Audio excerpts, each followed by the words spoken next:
I was on stage crew for South Pacific when I was in middle school. Did you audition? No, you didn't have to audition for that. No, but did you audition for the musical and then they're like, you'll be on crew? Yeah. That's the meanest thing you've ever said to me. Hello, Read the Room podcast. It's good to see you girls. Me too. Good to see you as well. We are a lot subdued today because we just found out that a friend of ours has passed away. About an hour ago, I found that out, and we're still here because Monica liked to laugh too, and this is part of life, right? So we will honor her by remembering her and sending love to her family and her, and we'll see how today goes. Yeah. I was thinking, when you told us, I was thinking about her and how apparently she came to a party that our mom had for her birthday, like after Thanksgiving. And she was the best. Her and her boyfriend, right? Are they married? Fiance. Husband. They talk. Yeah. Yeah. But she would always hook it up with the the weeds and stuff. But she said after the party, she was talking to our mom. It was like, well, I can't wait for the Christmas party or something. And mom was like, what are you talking about? And she's like, Madison and Jacqueline said that there was going to be another party. And we were clearly intoxicated at this party and we're like, oh my God, yeah, come back. We're going to have a grand old party. Yeah, I do have to say that same night, I did have to Irish goodbye in our own house because of what Monica gave us. Yeah. And I think she would love that memory. Yeah. Because it's so funny. She loved to talk about the parties and and all the different people she saw and all their conversations. Yeah, well, because also apparently, like, I yelled at one of our parents' like friends because he was being rude to his wife, and I was like, Jesus, what are you doing over there? So Monica would always bring that up too, about how Jacqueline and I, as you can tell, if we see some tomfoolery happening, we won't let it slide, and no, we got to comment on it. So Monica, we would always chuckle about that, and also about the fake party that we were like apparently inviting everybody to that. Yeah. And I'm a person who, like, unfortunately, when I'm intoxicated, I remember everything, which also means I remember every embarrassing little thing that I do when I am intoxicated, and I do not remember that at all. So that really shows you. I think we had like the mimosa tower, but it was really more like a screwdriver. No, yeah, it was champagne, cranberry vodka. Yeah, that's what it was. I think it was just a fat pants party. It was right? a fat pants party. Pants. Yeah. Yeah. But Dad was like making us shots with like expired pineapple juice. Oh, that's the one. Yeah. And I said, I took like 2 shots and then I was like, I am not well. Yeah, that's the one the twins were there too, right? Yeah. Yeah. Well, I want to tell you that I met Monica through the Nextdoor app. And you girls probably knew this, but I met her because she's a dog groomer, and we met through that and became friends, and we would text all the time, and I'm going to miss her like crazy.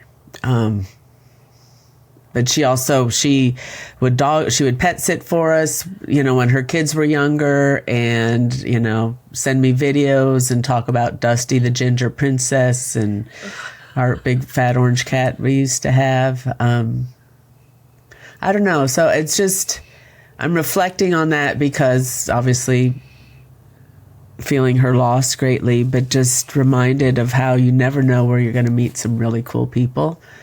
And we had some really fun conversations, and her kids were great, going to miss that ornery girl. And, you know, man. But she was such a, like, part of, I don't know, the neighborhood with us and, like... Yeah. So, cheers to Monica. Cheers to being open to making connections wherever you go. I don't know. I mean, that sounds really cliche, but just... You never know who you're going to meet and how they're going to change your life. And cheers to living, right? Yeah. She was way too young. And anyway, this is a comedy podcast, and that girl liked to laugh. And She sure did. We would laugh a lot. Yeah. And I'm going to miss her Facebook posts. Yeah. Always starting drama in the neighborhood, which I love. She's a good egg. Yeah. So, I think it's to find laughter is always a healing component of grief and of life. Agree. You find sometimes laughter just helps process all the feelings. Yeah. And crying does too. So there will be both. Yes. There is room for both. I'm really good at both of those things. Yes. Those are my... One could say our specialties. Our specialty. One could. So, anyway, I'm sure she'll probably come up. This will come up again throughout this episode, but I wanted to also say that I don't know what else I wanted to say, but we did have a question this week, and a request perhaps of talking about why we call this the Read the Room podcast. So go, girls, tell us. And you know what? We thought there was no better way to touch this subject until we got, into the double digits of episodes into why we call this the Read the Room podcast. But I don't even really... This is supposed to be an elevator pitch, really, type of thing. We should have this more down pat. But we always just, when we're telling stories about... I didn't even know about this request. Oh, well, now you do. Blind requests are the best. They are. But I feel like, because the three of us, especially when we're, like, telling stories about crazy people and how they are acting in certain environments, we'd always be like, read the room. You got to read the room. And I think we say that about each other too, just like, gotta read the room. Yeah, it's kind of about like reading the energy of the room. Like, kind of know your audience, and read the room is also, to read someone for filth is like just to tell them just point out exactly what they're doing. And I don't know, we do a little of that too, I guess, to each other.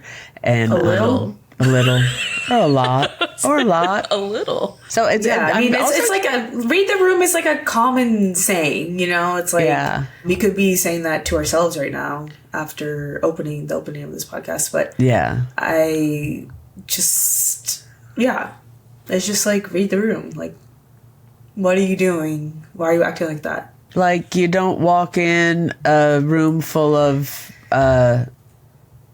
teenage boys and start talking about opera or something. You know what I mean? That's a really stupid. It also feels a little pointed as well. Just want to say, I don't remember. It wasn't doing meant this. to. I was just thinking of something. No one's ever done that here. No, because we know how to read the room. Well, yeah, but you just. Out of the three of us, I'm the one that used to do opera, and so you're basically telling everybody that I was like showing up in front of boys, and I'm like, have you guys ever heard of Puccini? Love them. I mean, you have done that on multiple occasions. But I think that reading the room is also a way to make people really uncomfortable. Like, you can read the room And so then I'd like to, make an offhand comment in somebody or, just really kind of, you still need to read the room in order to make people uncomfortable for me because it's always intentional. Yes, this doesn't surprise me. That's intentional.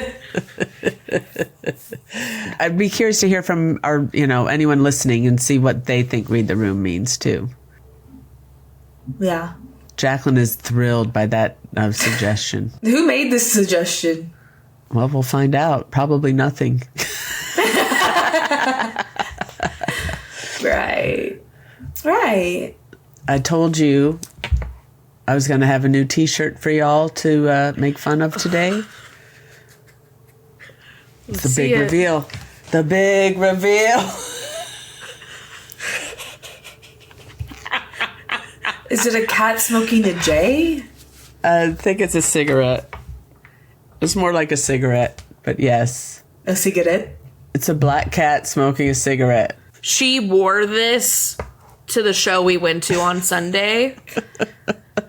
And did people love it? Yes. Well, I don't know, but I'm saying yes. Nobody really said anything until mom was like, TikTok shop.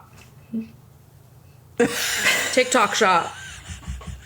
And people were like, yeah, okay. And that's an instance where Darcy didn't read the room. Well, sometimes you have to force people to read your own room. Oh, good point. Whoa. Whoa. I think my brain just got bent. I think all of us, if I need some sort of attention, which, as anyone knows me, I love attention. I will force people to read my room. Hi. Well, is it forcing or is it giving permission? I would say force. In my case, most forcing. I was going to say, in Jacqueline's situation, it's forcing. The way she just went, hi. Yeah, that's an aggressive forcing of the read the room. I'm an aggressive person, I've noticed. But you know what? Sometimes, recently maybe we should, retitle this to, this podcast to self-awareness. It could be for you too. Oh. Yeah. But I do understand what you're saying though, Jacqueline, because sometimes your room's not that readable, Ooh. My thing is especially Jacqueline. Wait a second. Oh, let's not go that far. Especially Jacqueline. Included. Yeah, especially me. I feel like I'm the most readable. I'll be like, no. You think so, really? It's not a bad thing.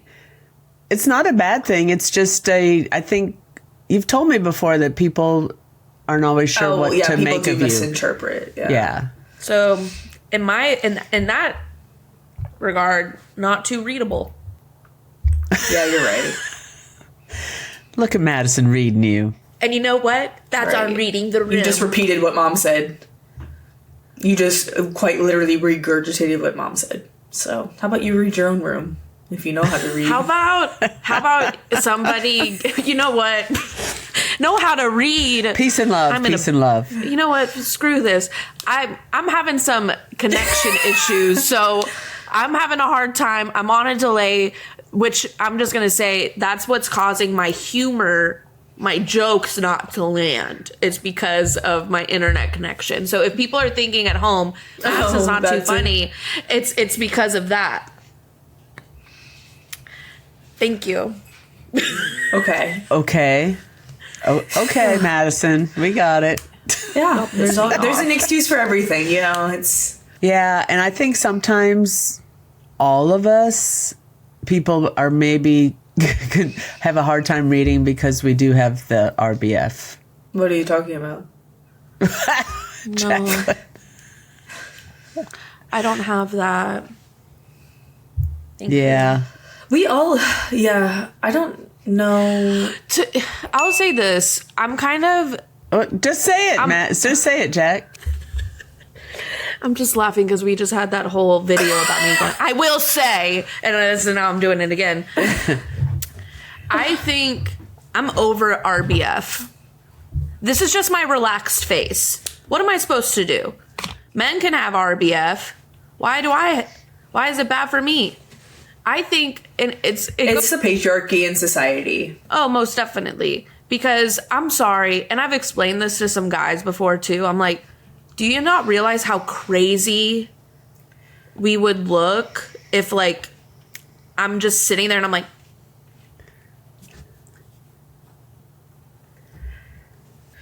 over it. And the older I get, the worse it gets because my face is melting. Ooh. So, Farley is at dog training, as you know. I do. Farley, the 8-month-old horse, is at sleepaway camp being trained. And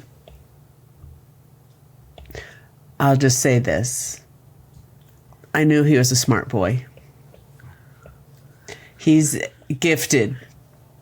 You say that about every single let me tell dog you we have. what's so gifted about that boy. He loves a cookie. He loves a cookie. He's a whore for a cookie. And you know what? That's familia right there. He's part of our family. La Familia. La Familia. You with the Italian again. Oh my God. Come on. He said he doesn't have an aggressive bone in his body. I could have told you that. Which is good because he's probably going to be 100 pounds. 100? He's bigger. He's going to be bigger than 100, he's I think. Huge. He's going to be big. Every video he sends, he looks bigger. Do you think he's having fun with his friends? He's having fun. He is. Oh, yeah. Do you think he's making friends? He is. He has. Keith, the trainer, has sent video of his training drills, and he's doing great. And then he's sent also, he'll send him pictures, video of him playing in the backyard because there's a lot of, there's other training dogs there, and then Keith has several dogs of his own, and they're just running around the backyard. Cuties. Farley's happy as a clam. He's going to be sad when he comes home, perhaps. Mm-hmm.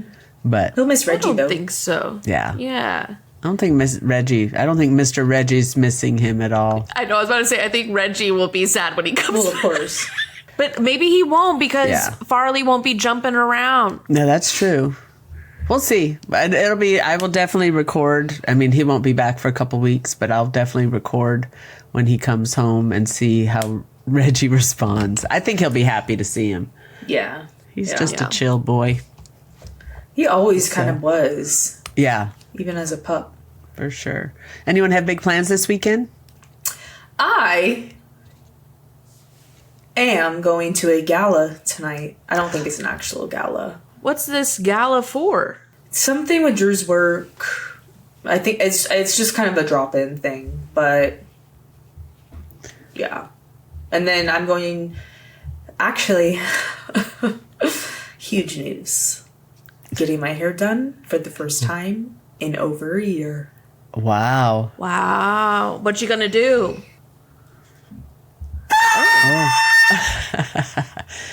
I'm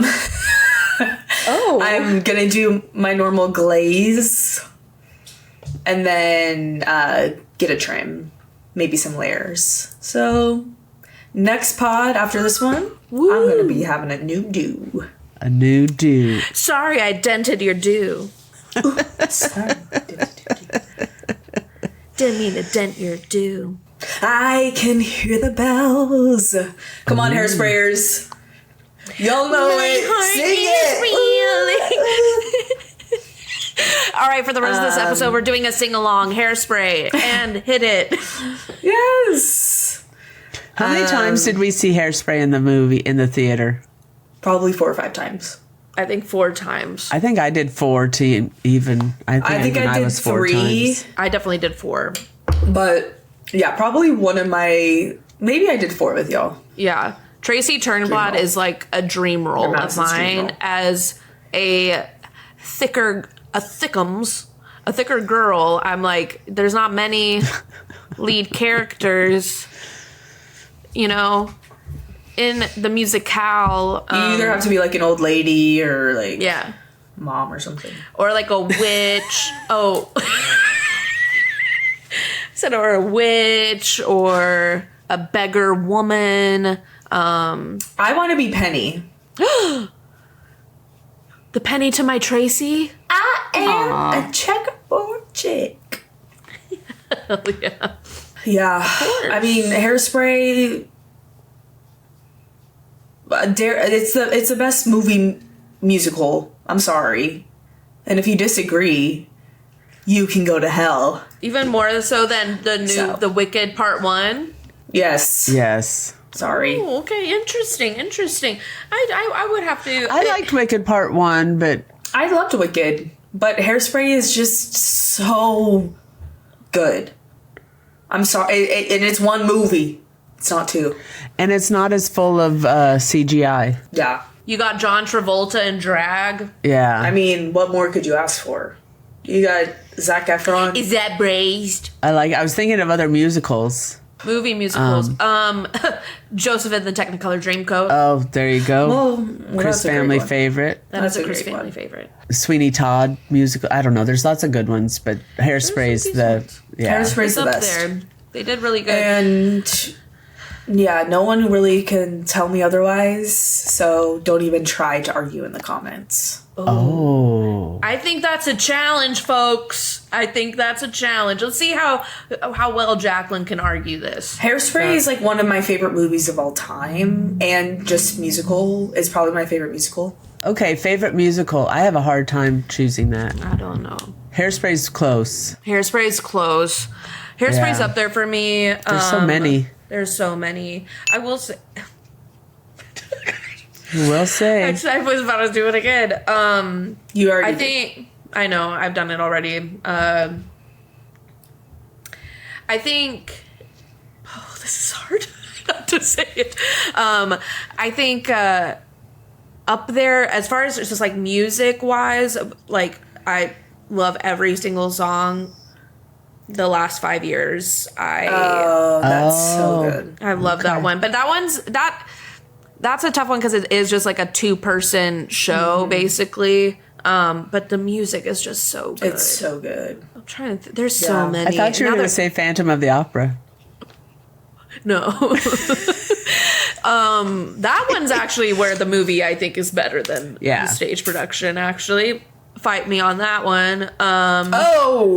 Whoa. The stage production's fun, though. Terry loves. There's one song in that show. I don't know how he heard it. I don't think he's ever seen the musical ever.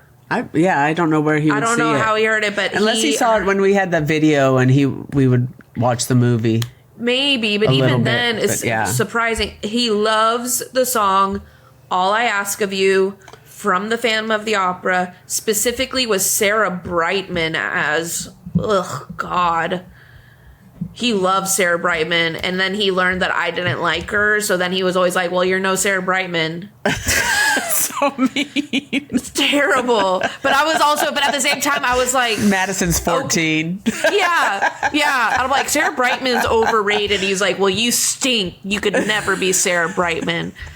And I'm like, thank goodness. I do have to say, I don't know if I've ever seen Phantom of the Opera all the way through, because I was watching it in middle school and it scared me so bad that I couldn't watch it. And so that's just something about me. Yeah. That's a bit of a Jacqueline's lore. What about, now I'm just thinking of, what about the musical Fiddler on the Roof? Jacqueline? You heard the gulp. Jack was like, tradition. Well, who can Mama teach to mend and tend and fix? So, fun fact about Matt and I, we went to a musical theater camp. I was 12, I think, and Madison was in high school. She got to do Sweeney Todd. So fun. Huge ensemble. Mm-hmm. So awesome. What they gave the younger kids was Fiddler on the Roof. So I'm just leaving that there. Say, oof. Literally. Just, what every little kid wants to be in. Was way younger than the rest of the people with twice as much talent. But I didn't look... I looked so young, and so I had to be the youngest one. And her name was Bielka. Yeah, I'm sure none of you have ever heard that name before, because I had one line. Where are the logs for the fire?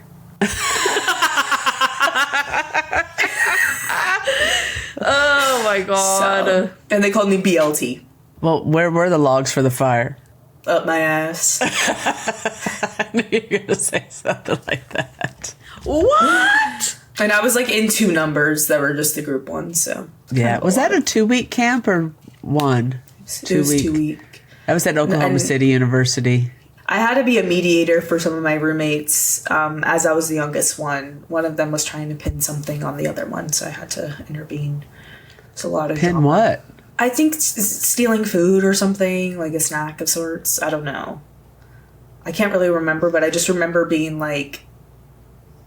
What would Tevye do?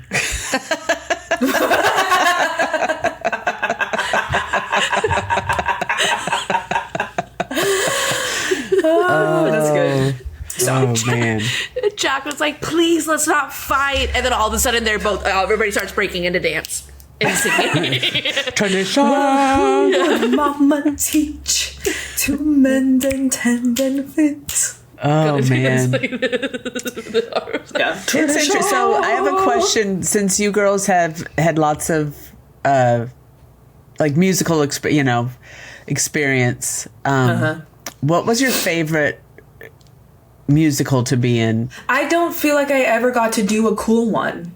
Yeah. I did Fiddler, and then in high school they were made up because our high school couldn't afford the rights to a musical. And so they were just a bunch of hodgepodge of different musicals into one with some storyline. But I did play the lead in my senior year when I was a cheerleader in the musical. And fun fact, that year I did not make the cheerleading squad, so I had to bust out my cheerleading uniform. You're like, I'm gonna get my money's worth. Well, and Drew was also in that with you. He sang Popular. Drew was my love interest. We're gonna have great content for our wedding. Yeah. Oh my god. I was on stage crew for South Pacific when I was in middle school. Did you audition? No, you didn't have to audition for that. No, but did you audition for the musical and then they're like, you'll be on crew? Yeah. That's the meanest thing you've ever said to me. No, I did not audition. They're like, you know what? You'd be great. Behind the scenes. Behind the curtain, my love. You've got a face for stage crew. Come out in the dark. In all black. Oh yeah, you're all black, changing sets. So maybe not what your favorite musical was, but maybe favorite role, or either one, Matt, because I have a couple ideas. We didn't do too many musicals whenever I was in high school, surprisingly, because we just didn't really have a good musical theater program. They were in between teachers when I was there, but we did do The Wiz, and I was the Good Witch, I think. Yeah, you had that big headdress. Yeah, they kind of, as they do, they in high schools or anything, they're like, we're gonna put our own little spin on this, and I was I was Mardi Gras themed for whatever, and so I had this feather headdress on, green, purple, and yellow. Green, purple, and yellow, which is not my colors. They do not look great on me. But favorite, it's interesting because some of shows I feel like I absolutely hated the music, or didn't really care for but I did more operas than musical theater, I guess I should say. And I'm thinking there was one that we did in college that I was just in the chorus, and it was Dialogue of the Carmelites. We're all dressed as nuns. I did not care for the music. There was really only one good piece at the very end, which is when all the nuns get beheaded. And I was the first one to get beheaded. And that show, like I said, the music not my favorite, but like the shenanigans in a show, like that's the part that I like miss the most is the rehearsals and like backstage, and especially because we're all a bunch of like degenerate music majors and we're dressed up as nuns, and that is just really hilarious in general. So we were just doing a bunch of like stupid stuff, but I remember we were when we were like practicing the death scene where we're all getting beheaded, we didn't have a guillotine on stage and do this whole shebang, so it was like very modern and a little out there, so we just like walk to the front of the stage and then you would hear the sound of the shook. And as the low budget, very low budget, this is a state school, so as you heard the thunk, you would fling back and then crumple to the ground. You'd fling your head back, a red light would go everywhere, and then you'd crumple. And I was the first one to die, which... Thank God. Interesting. Yeah, no, I thought that was really an interesting choice. I'm not sure why they picked that. But they were like, what you're going to do is you're going to tell who is like one of the like main characters in the show. She's going to start, and me, I'm like, no, I'll go first. And I stop her and I walk to the front. And it was like my one little moment that I had in the entire show. And then he was like, it's just not reading, so we're just going to cut that out. But did I do it still? He's did like, you do it? I still did it. Yeah, because what is he going to do? And he was like, why'd you do that? And I'm like, oh, I forgot. I wonder if he listens to this at all. I doubt it, but I'm going to have my moment, damn it. Yeah, I'm like, I'm a freaking nun. It's funny you brought this one up because I just got the opera season and that dialogue of the Carmelites is on it. Is it really? Oh my God. And I didn't even come to that. I didn't even come to that performance because I was like, don't come to this. It's boring. I thought it was boring. Some people really love it. I don't know. Just wasn't really for me. It's a depressing show. We would just be like so stupid because we'd be one of the lines like the priest would say like, and where are all the sisters? And she'll be like, you'll find them over there. Listen guys, it's terrible. I hated the music, and that's literally verbatim like what it was. It's originally in French. We did it in English, of course. And then so our bit was we'd be like, and where are all the bitches? Like, instead of saying sisters. Just stupid shit like that we just thought were... Guess you had to be there.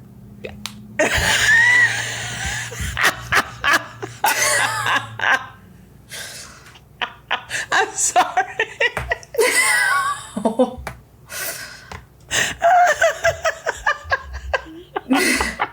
Do you guys see what I have to deal with here? This is crazy. I'm sorry, man. What the fuck, I'm trying to tell a story. I understand. You've been telling it.